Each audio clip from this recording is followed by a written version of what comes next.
All right, everyone. I wanted to talk about corporate neocolonialism because there's sort of a microcosm of the colonial mindset going on right now within business. Now, this is not an unendorsement of capitalism.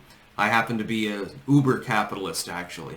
I believe that a person should be able to own a piece of land, cultivate their crops, chop the wood, do whatever they want to do, profit off of it, and be left alone.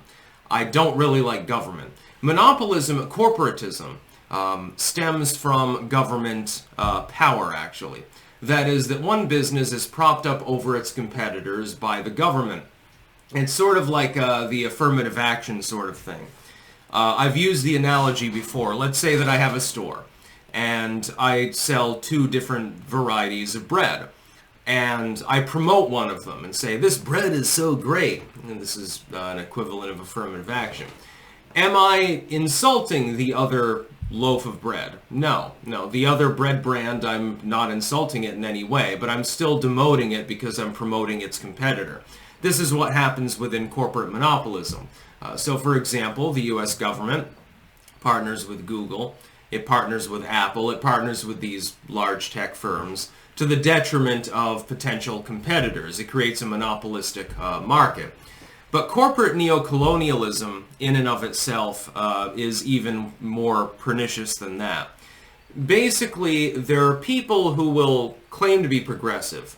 They'll make their upper echelon office look like a bowl of Skittles and claim that it's progress.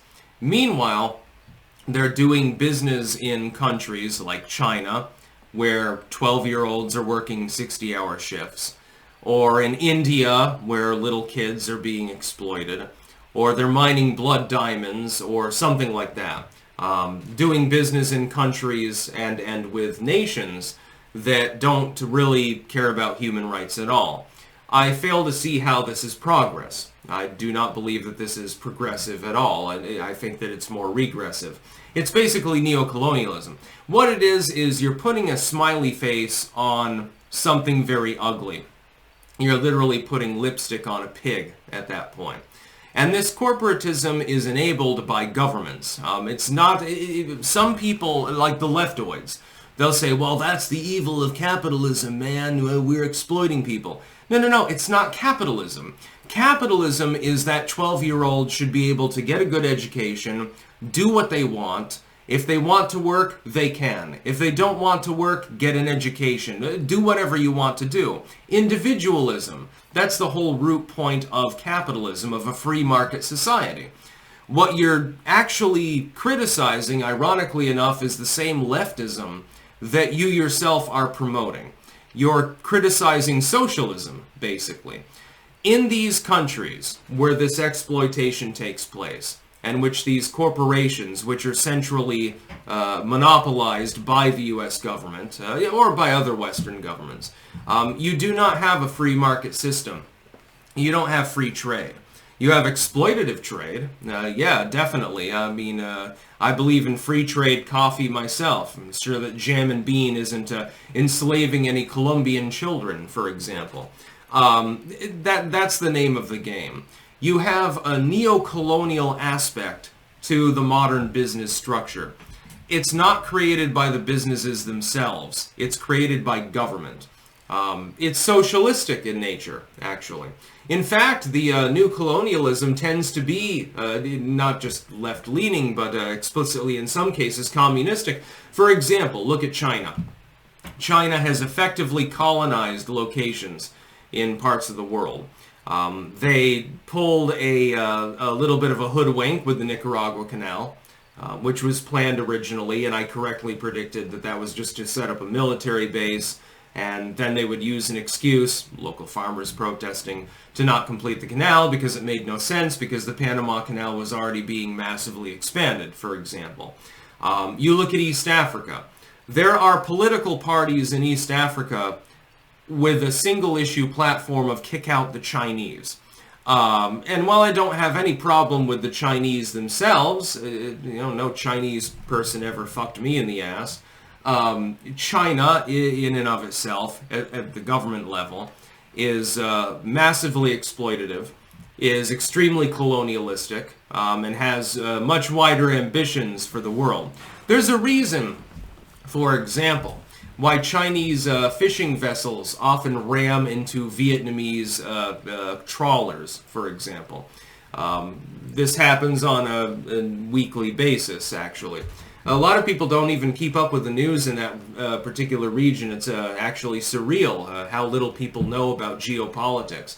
But if you have a company and you're guaranteed by the guy, you're too big to fail, so the government's giving you funny money all the time, and you've got all the investment deals and stuff like that, necessarily you have to do trade abroad.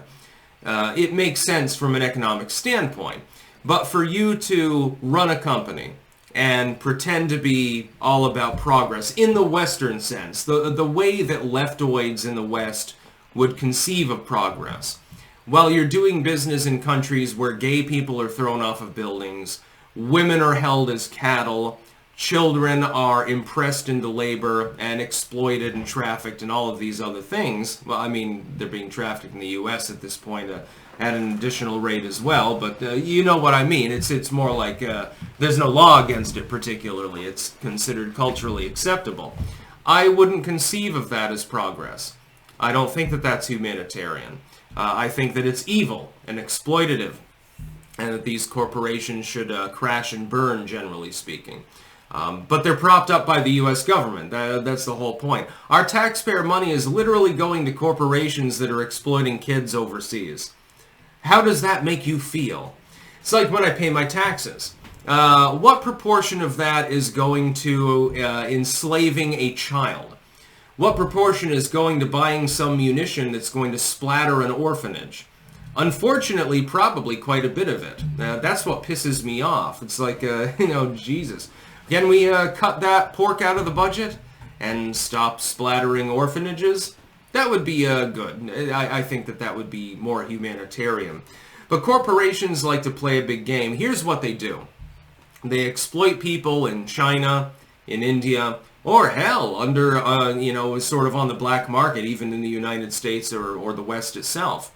Meanwhile, they'll throw a pittance, a small amount of money towards, the LGBTQ rights or something like that. So your corporation is giving, $1 million, which to you is nothing, to an LGBTQ group. Meanwhile, you're doing business in Saudi Arabia, where gay people are literally tortured to death. You give, $500,000 to the Save the Children Fund. Meanwhile, you're employing 12-year-olds in your sweatshop factory in China. I don't see how this is progress. I see this as a terrible and egregious abuse of humankind. And I don't understand why people on the left don't understand this.